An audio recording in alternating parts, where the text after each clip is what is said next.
തൻ്റെ അരയിലോ അപ്പൂപ്പൻ്റെ കുഴിമാടത്തിലോ ഇരിക്കുന്ന തിരുവാഭരണങ്ങൾ താൻ കൊണ്ടുവന്ന് തരും. ഇതൊന്നും നടന്നില്ലെങ്കിൽ തന്നെ പച്ചയ്ക്ക് കൊളുത്തിയിട്ട് ജഗന്നാഥൻ ഈ മണ്ണ് വിട്ട് പോകൂ. വർമ്മ, ഈ ഫിലിം ഡയറക്ടേഴ്സ് അല്ലെങ്കിൽ ഫിലിമിലായാലും ജനറൽ ഫിലിം ഡയറക്ടേഴ്സ് ആയാലും സെറ്റിലൊക്കെ ഭയങ്കര റൂഡാണ്, തെറി പറയും എന്ന് കേട്ടിട്ടുണ്ട്. വർമ്മ അങ്ങനെയാണോ? ഇല്ല അല്ലാന്ന് ഇല്ലില്ല. ഞാൻ ഇൻഫാക്റ്റ് ഏർലി സ്റ്റേജിലൊക്കെ എനിക്ക് ഈ പറഞ്ഞ പോലെ നമ്മളത് ധാരാളം ജീവിതത്തിൽ കേട്ടുകൊണ്ട് നാച്ചുറലി എനിക്ക് വരില്ല. പക്ഷേ ഇറിറ്റേഷൻസ് വരും.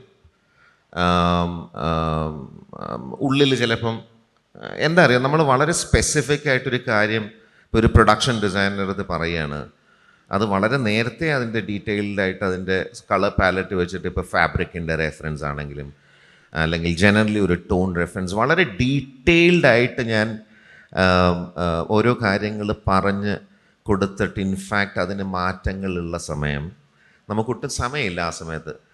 കാര്യം ഒരു കളറോ ഒരു ടെക്സ്ചറോ purely out of experience I am telling you, അതിലൊക്കെ കഥയുണ്ട്, അത് ക്യാരക്ടറുണ്ട്, കഥ പറയാൻ പറ്റും. അതിൽ നിന്നൊക്കെ നമ്മൾ അറിഞ്ഞോ അറിയാതെയോ ചിലപ്പോൾ ഒരു ലേമാൻ അത് കാണുന്ന സമയത്ത് ആർട്ടിക്കുലേറ്റ് ചെയ്യാൻ പറ്റില്ല, but he will feel it. It's very important. No, നമ്മളൊരു കാര്യം പറയുമ്പോൾ ആ സ്പേസ് നമുക്ക് ഫീൽ ചെയ്യുക, അല്ലെങ്കിൽ നമുക്ക് സ്മെൽ ചെയ്യാൻ പറ്റുക, ഇതൊക്കെ അണ്ടർ ലെയർഡ് ആയിട്ടുള്ള കമ്മ്യൂണിക്കേഷനാണ്. അപ്പോൾ രണ്ട് ക്യാരക്ടർ ഡയലോഗ് പറയുക എന്ന് അത് മാത്രം കൊണ്ടല്ല നമ്മൾ കമ്മ്യൂണിക്കേറ്റ് ചെയ്യുന്നത്. അത് ചിലവരുടെ കണ്ണിലുള്ള എനർജി, അല്ലെങ്കിൽ നമ്മൾ പാസ് ചെയ്യുന്ന ചില ഗ്യാപ്സ് ഇൻ ബിറ്റ്വീൻ, അല്ലെങ്കിൽ അവിടുത്തെ ഒരു ടോൺ, ഒരു മൂഡ്, മ്യൂസിക്കലി സൗണ്ടിൽ നമ്മൾ കൊണ്ടുവരുന്ന ചില സൈലൻസ്, ആ സമയത്തൊരു പോസ്, ഇതൊക്കെ ചിലപ്പം അത് ആർട്ടിക്കുലേറ്റ് ചെയ്യാൻ ഒരു ഓഡിയൻസിന് പറ്റില്ല, പക്ഷെ അവർക്ക് ഫീൽ ചെയ്യും. അതാണ് ഇമ്പോർട്ടൻറ്റ്. അപ്പം അങ്ങനത്തെ കാര്യങ്ങളൊക്കെ നമ്മൾ ബ്രീഫ് ചെയ്ത് അതിന് എന്തെങ്കിലും മാറ്റം വന്നു കഴിഞ്ഞാൽ തീർച്ചയായിട്ടും. പക്ഷെ അങ്ങനത്തെ സമയത്ത് ഞാൻ എന്താ ആ സമയത്ത് ചെയ്യാമെന്ന് വെച്ചാൽ, ഞാൻ പെട്ടെന്ന് ആ സിറ്റുവേഷനിൽ നിന്ന് മാറി നിൽക്കും. ഞാനൊന്നില്ലെങ്കിൽ ആ സെറ്റ് ചെയ്യുന്നൊരു 5 മിനിറ്റ് ആരും കാണാത്ത സ്ഥലത്ത് പോവും.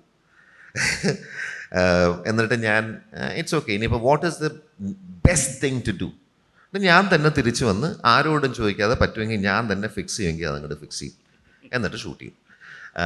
ഒരു എക്സാമ്പിൾ പറഞ്ഞു, അത് ഏത് രീതിയിലും ആവാം. അങ്ങനെ പിന്നെ വേറൊരു കാര്യം കൂടെ, as A film maker, because you are the main person in A set or when you are doing music or when you are, അപ്പം അങ്ങനത്തെ സിറ്റുവേഷനിൽ നമ്മൾ ആക്ച്വലി ചില സമയത്ത് ഓഫായിട്ട് വളരെ റൂഡായിട്ടൊക്കെ നമ്മൾ ആൾക്കാരുടെ അടുത്ത് സംസാരിക്കുക ജനറലി എനിക്ക് നാച്ചുറലി വരില്ല. പക്ഷെ അങ്ങനെ നമ്മൾ ഓഫായാൽ എല്ലാവരും ഓഫാവും. നമ്മൾ നെഗറ്റീവായി കഴിഞ്ഞാൽ പിന്നെ അത് ഭയങ്കര ഫൂളിഷാണ്. കാര്യം ആക്ടേഴ്സ് ഫ്രസ്ട്രേറ്റഡ് ആവും, അവർക്ക് ഭയം വരും, അവരുടെ പെർഫോമൻസ് ബാധിക്കും. ജനറലി ആണെങ്കിൽ ഞാനിപ്പോൾ ഒരു ഷൂട്ടിൻ്റെ കാര്യം മാത്രമല്ല, ഇപ്പം നിങ്ങൾക്ക് ഇൻവോൾവ് ചെയ്യുന്നൊരു മീറ്റിങ്ങിലോ അല്ലെങ്കിൽ വീട്ടിലെല്ലാവരും ഭക്ഷണം കഴിച്ചുകൊണ്ടിരിക്കുന്ന സമയത്ത് നിങ്ങളുടെ മൂഡ് നെഗറ്റീവ് ആണെങ്കിൽ അല്ല 5 പോയി, അതിൻ്റെ എല്ലാം പോയി. ഒരു ഫിലിം ചെയ്യുന്ന സമയത്ത് നമുക്ക് ആ സമയമേ ഉള്ളൂ. ലക്ഷക്കണക്കിന് കോടിക്കണക്കിന് രൂപ സ്പെൻഡ് ചെയ്തിട്ടാണ് ആ പ്രോസസ്സിലൂടെ നമ്മൾ അവിടെ ഇരിക്കുന്നത്. ആ ദിവസങ്ങളിൽ നമുക്ക് ഓരോ നിമിഷവും വിലപ്പെട്ടതാണ്. ഏർലി സ്റ്റേജിലൊക്കെ ചെറുതായിട്ട് വരുമായിരുന്നു, പക്ഷെ എനിക്ക് തന്നെയാണ് അതിൻ്റെ നഷ്ടം. കൺട്രോൾ അതെ, കൺട്രോൾ. വർമ്മ, ഒരുപാട് പേർക്ക് പലതും ചോദിക്കാനുണ്ടാവും, അതുകൊണ്ട് ഞാൻ ഫൈനൽ എൻ്റെ ഷോ ഡൗണിലേക്ക് കിടക്കുകയാണ്. അപ്പം അതിൽ വർമ്മയുമായിട്ട് എല്ലാവരും ഐഡൻറ്റിഫൈ ചെയ്യുന്ന 2 കാര്യമാണ്. ഒന്ന് നിങ്ങളുടെ രൂപം, നിങ്ങളുടെ ലുക്സ്, 2 നിങ്ങളുടെ ശബ്ദം. ഈ ശബ്ദത്തിൽ ഞങ്ങൾ വർമ്മ പറയുന്ന ഡയലോഗ്സൊക്കെ ഞങ്ങൾക്ക് അറിയാം. 36 വർഷമായിട്ട് ബെൻസേ ഹലോ, ഇതൊക്കെ എല്ലാവരും പല രീതിയിൽ റീലൊക്കെ ആയിട്ട് ചെയ്തിട്ടുണ്ട്. ഞാനൊരു എക്സസൈസ് ഇവിടെ ചെയ്യാൻ വർമ്മയോട് റിക്വസ്റ്റ് ചെയ്യാണ്, നോ എന്ന് പറയരുത്. ഞാനൊരു 4 ഡയലോഗ് എഴുതി കൊണ്ടുവന്നിട്ടുണ്ട്. ഇത് 4 ഐക്കോണിക് ഡയലോഗ്സ് ആണ്. 2 ഹോളിവുഡും 2 കേരളവും. ഈ കേരളത്തിലെ 2 എല്ലാവർക്കും അറിയാലോ ആരുടെ ആയിരിക്കുമെന്ന്. ഒരു കൈയ്യടി തന്നേക്കും. ഞാൻ ഈ 4 ഷീറ്റ് തരാം. വർമ്മയുടെ ശബ്ദത്തിൽ ഈ ഡയലോഗ്സ് പറയണം. ഓക്കെ ആണോ? Okay.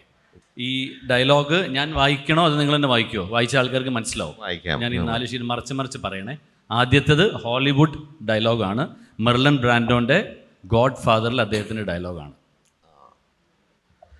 I am going to make him an offer he can't refuse. Wow. മറിച്ചോളൂ. My name is Bond, James Bond.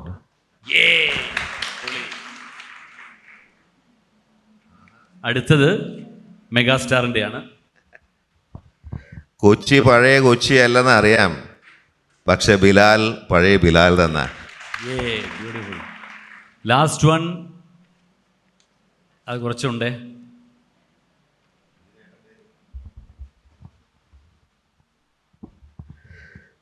കൊടിയേറ്റ് നടത്താൻ അറിയാമെങ്കിൽ ഉത്സവം ജഗന്നാഥൻ നടത്തിയിരിക്കും. തൻ്റെ അരയിലോ അപ്പൂപ്പൻ്റെ കുഴിമാടത്തിലോ ഇരിക്കുന്ന തിരുവാഭരണങ്ങൾ താൻ കൊണ്ടുവന്ന് തരും. ഇതൊന്നും നടന്നില്ലെങ്കിൽ തന്നെ പച്ചയ്ക്ക് കൊളുത്തിയിട്ട് ജഗന്നാഥൻ ഈ മണ്ണ് വിട്ട് പോകൂ.